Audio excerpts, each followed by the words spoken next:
Oke, Assalamualaikum warahmatullahi wabarakatuh. Balik lagi guys di Waalaikumsalam Fata warahmatullahi Morgana wabarakatuh. News yang alhamdulillah pada siang hari ini Fata Morgana News akan membuat sebuah yang sangat spektakuler dan baru terjadi sekali nih, tayang perdana guys. Jadi pada saat ini kami kedatangan tamu melalui Zoom meeting karena masa pandemi. Jadi kita ngobrolnya jarak jauh guys melalui fasilitas aplikasi Zoom meeting. Oke, di depan saya ini sudah berada seorang tamu kita. Boleh nanti kita perkenalkan diri, namanya siapa dan asal dari mana. Silakan Bung Wildan. Halo, Fata Morgana News. Oke. Untuk kali ini mau memperkenalkan diri, nama saya Ibnu Wildan Arselan, biasa dipanggil Arsel. Dan kebetulan untuk kali ini saya ingin berbagi cerita dan pengalaman mistis yang saya alami beberapa tahun lalu. Maksudnya begitu. Ya. Oke. Kalau boleh tahu Bung Wildan Arselan atau saya panggil Bung Arsel saja ya. Cakep, iya benar Bang. Bung Arsel ini berasal dari mana dan kenapa bisa mengalami hal-hal mistis tadi yang mungkin nanti akan lebih banyak diceritakan. Asal dulu deh, asal dari mana nih Bung Arsel? Asal asli dari Betawi, aneh Betawi asli, orang tua juga ibu bapak asli masih orisinil lah begitu bisa dikatakan. Kalau kampungnya itu kampung kebagusan, mungkin Bang Marullah lebih tahu. Oke.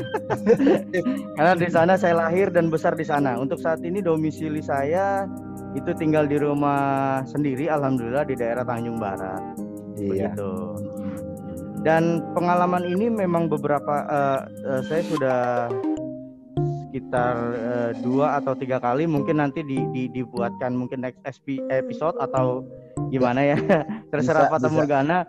Tapi yang jelas untuk saat ini adalah pengalaman saya di tahun 2011 yang memang benar-benar nyata dan bisa dikatakan sudah beberapa kali lah, sering juga lah beberapa kali walaupun nggak sering ya, mengalami kisah-kisah mistis macam itu gitu. Oke, baik kita awali aja dengan cerita episode pertama di dalam topik atau konten Fata Morgana News kali ini. Oke, kita mengambil topiknya kisah misteri. Dan dilakukan dengan cara Zoom meeting karena masa pandemi COVID-19. Semoga mudah-mudahan pandemi COVID-19 ini segera hengkang dari bumi Indonesia. Ya Rabbal Alamin. Amin. Oke, Bung Arsel, silakan diceritakan bagaimana awal mulanya kisah itu terjadi. Oke. Jadi sebelumnya saya mau tanya dulu nih sama Fata Morgana, apakah boleh menyebutkan nama tempat atau gimana nih? Boleh, silakan. Nama boleh tempat, ya, boleh tidak ya. ada masalah. Baik. Ya. Nanti kalau ada protes baru disensor ya. Karena ini ada tempat signifikan kecuali nama orang-orang di dalamnya. Nama orang-orangnya yang ya mungkin saya gantilah si Mawar dan si A. Oke. Iya, baik. Oke. Silakan. Cerita ini berawal dari sekitar tahun 2011, 2012, saya lupa tepatnya, kurang lebih kayaknya 2011. Waktu itu saya kuliah di universitas di daerah Cirende. Saya nggak menyebutkan namanya, saya sebutkan inisialnya aja, UMJ. Ya. Iya. Lanjut. Ini jadi cerita lucu nih Bang, bukan cerita serem. Ya nggak apa-apa ya. Ya jadi biar nggak tegang. Baik. Betul. Karena cerita ini cukup bisa dikatakan cukup legendaris. Beberapa teman saya juga sudah saya ceritakan. Jadi tahun 2011 itu tepatnya waktu saya di perkuliahan zaman itu, karena kala itu memang cukup padat untuk katakanlah mata kuliah saya gitu ya. Iya. 2011 saya masuk di kelas waktu itu filsafat, saya ingat. Tapi kejadiannya bukan di sana, tapi kejadiannya itu malah di kampus pacar saya yang sekarang jadi istri saya. Jadi waktu itu tiba-tiba sekitar jam 1 siang, pacar saya kala itu BBM, sorry, waktu itu belum ada WhatsApp ya, tapi BBM waktu itu. Oke, ya. Plung gitu bunyi, terus saya lihat Begitu bunyinya ya. Iya, ya begitu bunyinya. Plung, gitu kan. Khas BBM banget kan. Plung, ya, gitu. benar. Terus saya lihat dia bilang yang jemput aku sekitar jam 5 di kampus dan di tempat biasa. Di tempat biasanya ini yang sebenarnya saya masih rancu, Bang. Ya maksudnya masih rancu karena baru sekali saya datang ke sana. Jujur aja. Karena memang benar-benar baru sekali saya datang ke sana, tapi dia bilangnya waktu itu tempat biasa ya. Oke, lanjut cerita. Karena saya pikir saya kelas habis itu jam 3, mata kuliah ketiga. Mata kuliah ketiga itu habis jam 3 sore. Jadi saya pikir saya nongkrong dulu sebentar. Kira-kira jam setengah 4 saya baru jalan. Artinya kalau dari kampus saya di Muhammadiyah. Keceput lagi. Tadi sensor. Kampus saya di salah satu universitas swasta di Cirende, daerah Cirende gitu dan Pasar Jumat lah ya, daerah Pasar Jumat. Pasar Jumat ya benar. Langsung ke daerah Trisakti itu lebih kurang perjalanan sekitar 1 jam 10 menit paling lama. Artinya saya sampainya itu sekitar setengah 5 lewat 10 menit. Jam 5 kurang 20 lah ya tepatnya. Ya. Nah, saya parkir di sana. Begitu saya parkir, naruh di parkiran seperti biasa, saya jalan ke arah. Oke, untuk universitasnya saya sebut Universitas Trisakti karena memang istri saya kuliah di sana satu. Tapi saya tidak menyebutkan tempat yang signifikan. Nah, ini buat anak-anak Trisakti pasti tahu di mana kampus yang ada di daerah Grogol ya, Universitas Trisakti Grogol ya. Ada tempat nongkrongnya itu namanya BNI. Di BNI ada banknya gitu ada BNI, lalu di depannya ada lift. Itu saya sampai situ kira-kira sekitar jam 5 kurang 10 dan saya pikir ketika saya sampai istri saya pacar saya sudah menunggu, selesai gitu. Sudah menunggu gitu paling enggak gitu. Okay. Ya, karena pikiran saya kan dia kelar jam 5 gitu, Bang, ya kan? Iya. Lalu itu memang dari BNI itu gedungnya saya rasakan, tapi di BNI itu pasti anak-anak Trisakti tahu ya. Dari BNI itu di depannya ada lift, percis di depan itu ada lift. Saya langsung menuju ke lift. Cuma yang jadi kendala saya lupa. Waktu itu atau di lantai 9 atau lantai 8 itu saya lupa. Langsung saya naik lift. Udah mulai merinding nih. Udah mulai masuk nih. Udah masuk zona mulai angker. Terus masuk. Makin seru nih. Makin seru. Jadi begitu masuk ke lift itu ada 4 orang cewek. Itu ada di depan saya persis, saya masuk di belakang. Jadi cewek di depan sini, saya di belakang sini. Oke. Sampai saat ini juga sampai di sini ceritanya maksud saya. Tidak ada yang suatu hal yang menyeramkan atau scary atau apa. Masih biasa-biasa aja gitu ya. Biasa aja. Masih dan biasa saya aja. Melihatnya juga cewek-cewek ini selayaknya anak kampus yang lagi ngobrol biasa. Mereka nggak seperti yang pendiam gitu, pucat matanya atau gimana, nggak biasa aja. Ada, cewek 4 nggak ada. Nggak ekstrim gitu ya. Pemandangannya nggak ekstrim ya, biasa sekali. aja ya. Iya, benar. Di depan saya ada cewek 4 orang. Lalu begitu naik ke atas, saya ingat betul bahwa begitu buka pintu liftnya terbuka. Itu di depan langsung ada pos satpam. Karena saya baru sekali ke sana. Baru sekali. Jadi di depan itu ada pos satpam. Saya ingat bukan pos satpam sih, jatuhnya kayak apa ya, resepsionis, tapi yang jagain satpam. Ya, cuma dilalanya permasalahannya saya nggak tahu lantai berapa, saya lupa. Cuma saya pikir nanti kan setiap lantai juga pasti akan berhenti buka. Nah ini kan pasti ingat saya nih. Oke. Di lantai 4 bunyi ting gitu kan. Terus yang cewek ini keluar 2. Cewek keluar 2. Masuk 1 orang cowok di lantai 4. Lantai 4 itu. Dan saya lihat, saya yakin betul bahwa itu bukan lantai 4. Ini antara lantai 5 sampai lantai seterusnya. Saya yakin betul. Tapi di displaynya lantai berapa? Ketika dibuka itu lantai 4. Lantai 4 ting. Dan saya yakin bukan. Karena antara lantai 5, 6, 7 atau 8. Saya ingat saya kayak begitu. Terus. antara lantai atas. Terus nyampe masuk satu orang masuk ke dalam dengan muka agak pucet. Nah ini udah mulai agak ya. Mulai horor. Nah ini udah mulai horor gitu. Jadi masuk ke dalam itu udah mulai agak kok saya udah melihatnya udah agak sinis gini, orang kayak pucat gitu. Terus berdirinya juga nunduk gini. Terus dia pencet iseng kayak kok iseng amat nih orang, ngapain sih pencet gitu. Ya udah. Neken tombol itu ya. Neken tombol. Jadi yang pertama di lantai 4 yang cewek tadi kan 4 orang. Terus yang keluar 2 tuh di lantai 4, terus masih ada 2 orang. Masih ada 2 orang. Artinya saya berempat di dalam lift ya. Iya. Saya berempat di dalam lift.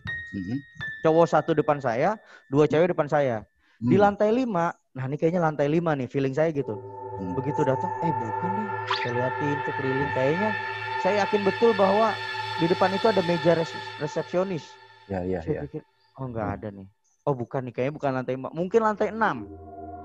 Ya kan? Begitu dari lantai 5 kebuka, gitu kan? Saya lihat bukan. Ada salah satu teman dari temennya pacar saya kala itu. Itu negor saya. Loh, lu mau kemana Ben gitu? Karena saya dikenalnya dipanggilnya Iben lah. Iya. Lu mau kemana Ben? Boleh. Iya, karena di sana gitu panggilan populernya. Halo Ben, lu mau kemana gitu katanya. Terus saya bilang mau jemput gitu. Mau jemput lah, emang mau kemana lagi? Ya mau ngapain gue kesini kan gitu, pacar gue kesini. Oh iya. Jadi lantai berapa sih? Sebut saja si Bunga lah ya. Iya Bunga. Iya. Emang dia lantai berapa sih Bung gitu? Kalau dia sih kelasnya gue nggak tahu ya, cuman yang jelas dia lagi sama si ini di lantai 6 kata dia begitu. Lantai 6. Begitu itu bisa ngobrol banyak, artinya di dalam lift sama-sama di dalam lift atau keluar dulu? Sama-sama di dalam lift, sama-sama di dalam lift. Sama dalam lift, oke. Jadi ini juga yang menjadi plot twist Bang. Jadi ini akan menjadi jawaban di belakangnya nantinya gitu. Gitu. Oke. Saya skip dulu ya sampai sana. Saya bilang, saya tanya persisnya dia di mana kira-kira. Kalau setahu gue sih tadi dia jam 2 karena dia lagi UTS kalau nggak salah waktu itu. UTS atau UAS atau apa saya lupa, atau kuis aja biasa saya lupa. Habis ujian. Pokoknya habis ujian gitu. Dia tadi jam 2 itu di lantai 5 dia bilang. Kalau untuk yang kelas selanjutnya gue nggak tahu kata si Bunga ini. Mudah-mudahan nggak sebut nama aslinya ya karena saya nggak enak. Iya. Nah, oh mungkin di lantai 6 nih kayaknya karena lantai 5 bukan. Oh lantai 6 nih. Oke, sambil saya ngobrol dia di lantai 6 rupanya dia keluar. Begitu saya lihat nggak ada lagi mejanya. Dan semua orang yang di dalam sini keluar Bang. Keluar. Tinggal saya sendiri. Saya bingung nih antara saya mau keluar juga ya kan tapi bukan lantainya atau saya mau tetap bertahan di dalam lift. Itu di dalam lift sekarang ada berapa orang posisinya? Sendiri, tinggal posisi di lantai 6 mereka keluar semua. Cewek yang pucat tadi udah keluar juga? Keluar. Yang pucat ini yang laki sendiri Bang. Yang 2 ini biasa. Oh yang laki yang pucat ya? Yang laki yang pucat nunduk, yang dia pencet-pencet kayak sembarangan, nggak tahu sengaja atau nggak tahu memang dia iseng, dia ngerasa ini kayaknya bukan anak sini nih. Saya pikir gitu ya, namanya anak. Ini anak mana sih? Gua nggak pernah lihat, mungkin gua isengin aja, mungkin gitu ya kan saya pikirnya sebatas mungkin anak mahasiswa iseng gitulah ya. Terus. Singkat cerita mereka semua keluar, saya dalam hati bingung nih, saya mau keluar juga nggak ya gitu. Saya pikirin ya dalam hati gitu. Sudahlah, mungkin di lantai 7. Kita cek lagi, set. Di lantai 7 pun begitu Bang, cuman apa ya? Ya ruangan kosong. Ya tembok dan ada kelas-kelas seperti biasa lah, gimana sebagaimana universitas kampus gitu lah. Kampus betul. Saya lihat ini kayak bukan deh, atau mungkin saya mikir, saya masih pikir positif naik lagi ke atas. Iya, atau mungkin mejanya udah dipindahin nih karena patokan saya meja itu loh, salahnya saya. Sampai lantai 7 bunyi ting. Saya lihat bukan. Lantai 8 ting, bukan. Oke, saya nekat mau ke lantai 9 karena di sana ada pencetannya 9. Terakhir. Begitu naik di lantai terakhir nih, lantai 9. Ting. Padahal saya yakin bahwa di lantai 9 itu bukan di lantai 9, saya yakin betul karena antara lantai 5, 6, 7 atau 8. Feeling saya waktu itu gitu. Karena saya memang baru sekali sih waktu itu datang ke sana gitu. Nah, akhirnya nyampe lah di lantai 9. Begitu dibuka, gas. Saya kaget. Ternyata itu gudang yang luas banget. di mana di sana banyak bangku-bangku seperti bangku-bangku kantoran, tapi ya bukan seperti bangku kuliahan. Kalau bangku kuliahan kan masih bisa kita kira-kira lah. Tapi ini bangku kantoran yang ada rodanya gitu, Bang. Itu pada terbalik. Keadaan itu gelap seperti ya kayak lampu kantoran nggak nyala gimana. Lantas berantakan gitu suasananya. Berantakan terus hawanya juga beda, kayak ngap-ngap gimana di dalam loteng gitulah ya. Saya perhatikan sekitar. Tapi kok mulai agak panik saya. Astagfirullahaladzim. Saya masih berpikir positif. Ini adalah lantai yang tidak kepake. Saya masih pikir positif. Oke. Dengan rasa panik, saya pelan-pelan berusaha untuk mengontrol diri saya supaya nggak panik yang nggak gitu. Nggak berlebihan, nggak berlebihan gitu. Ya, saya santai. Saya tutup pelan-pelan. Sekali, 2 kali, 3 kali saya pencet nggak bisa. Tiba-tiba, waduh merinding saya. Nah. Karena saya sendiri juga nih. Udah sama di ini sih. Pojok. Nggak ada orang nih. Di pojok sebelah kiri, itu di ujung jauh sekali, Bang. Jauh banget. Kira-kira kalau saya nggak tahu seberapa jauh. Yang jelas orang itu benda kelihatan segini. Makhluk apa benda? Makhluk kelihatan segini. Kecil banget. Kecil banget, jauh gitu ya. Jauh sekali. Terus tiba-tiba dia kayak melayang gini, sangat pelan ke arah sana, tapi jauh sekali, jauh banget. Bener asli saya merinding. Oke. Dia jauh, jalan terus melayang. Oke, saya sambil mencet tombol ya, tetap ya. Cuman saya pikir memang ditahan sama dia nih, sambil saya baca-baca ayat kursi, sambil saya baca-baca Anas, Kulhu, dan ya pokoknya seingatnya aja lah. Seingat saya gitu. Saya Allah, saya pencet kok nggak bisa nih. Sampai akhirnya ting, nutup lagi dia sendiri. Oke. Tutup sendiri. Ya karena memang saya pencet. Iya. Gitu. Tiba-tiba kayak ada tangan megang di antara pertengahan, kayak kejepit gitu. Pintu liftnya. Pintu liftnya di tengah-tengah pintu lift. Ketahan sama jarinya. Ketahan sama jari. Itu yang membuat lift itu nggak jalan dan nggak turun ke bawah. Iyalah, memang betul. Akhirnya dan nggak kebuka juga, Bang. Biasanya kan kalau misalnya ada tangan, pintu lift akan kebuka sendiri otomatis karena ada yang ganggu. Ya, gitu ya. Balik. Ini enggak. Balik. Ketutup tapi tangannya di tangan. Tangannya ketahan. Tangannya ketahan di antara dua pintu. Antara dua pintu. Terus saya mundur ke belakang kira-kira 2 langkah. Sambil mencet tombol agak jauh kan.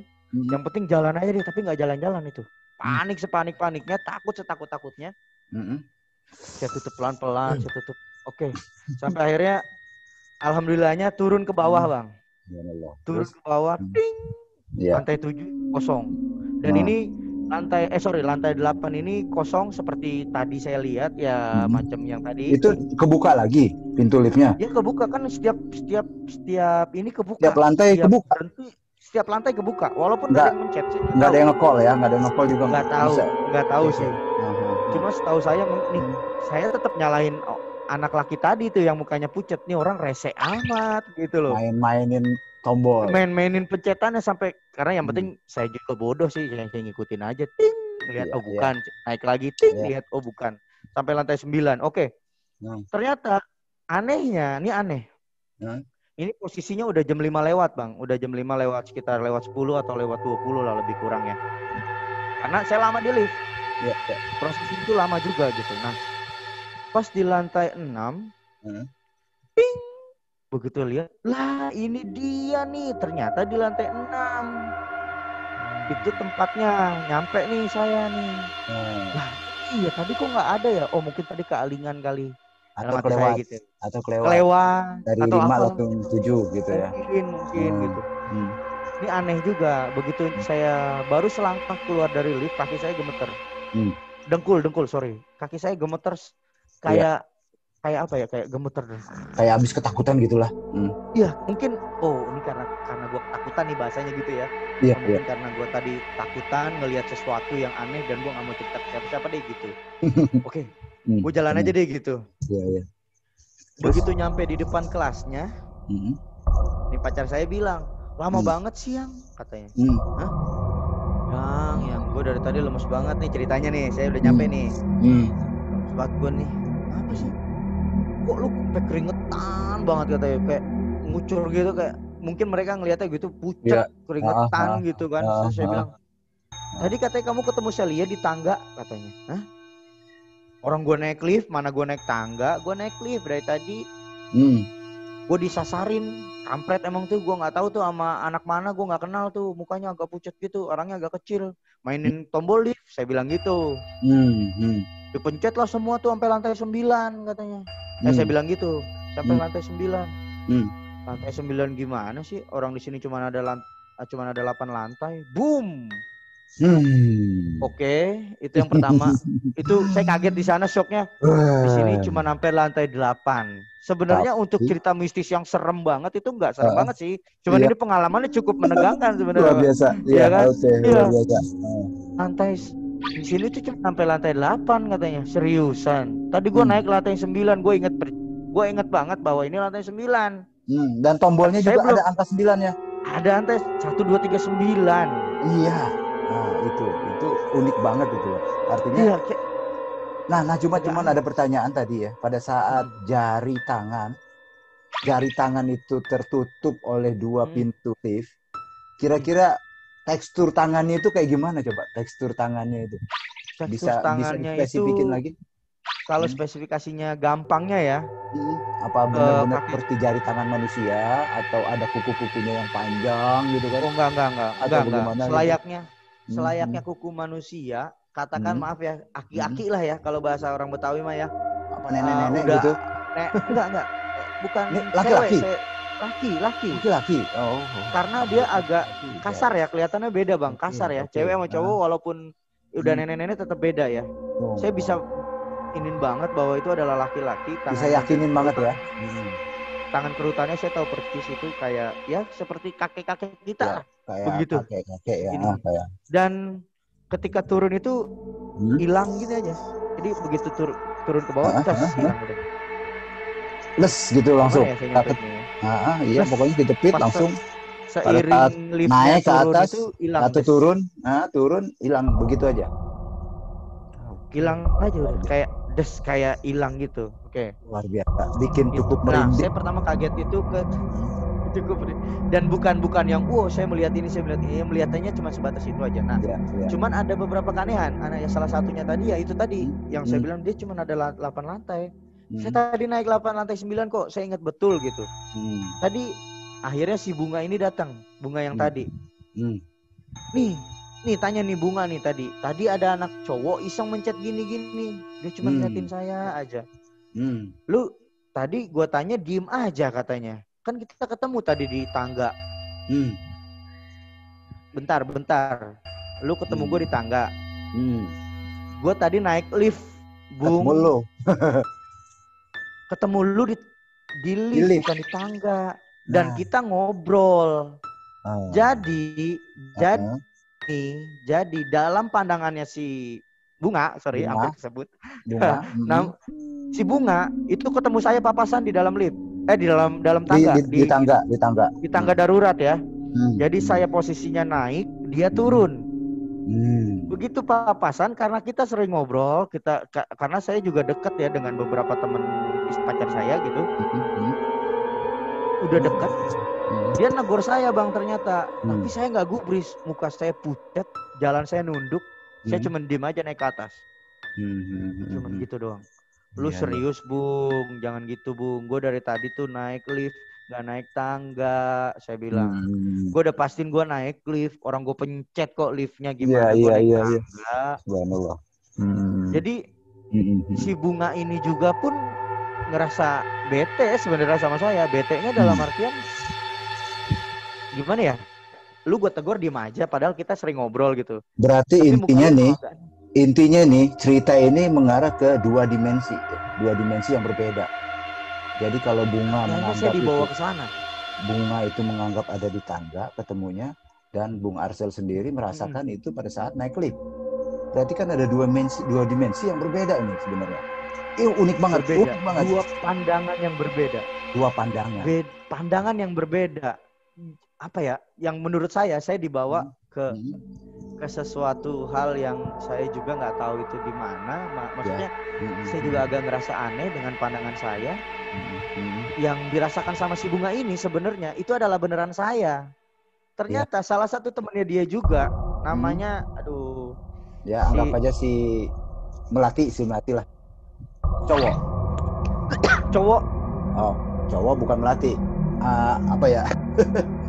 Si Kardun. Ya, jangan Kardun.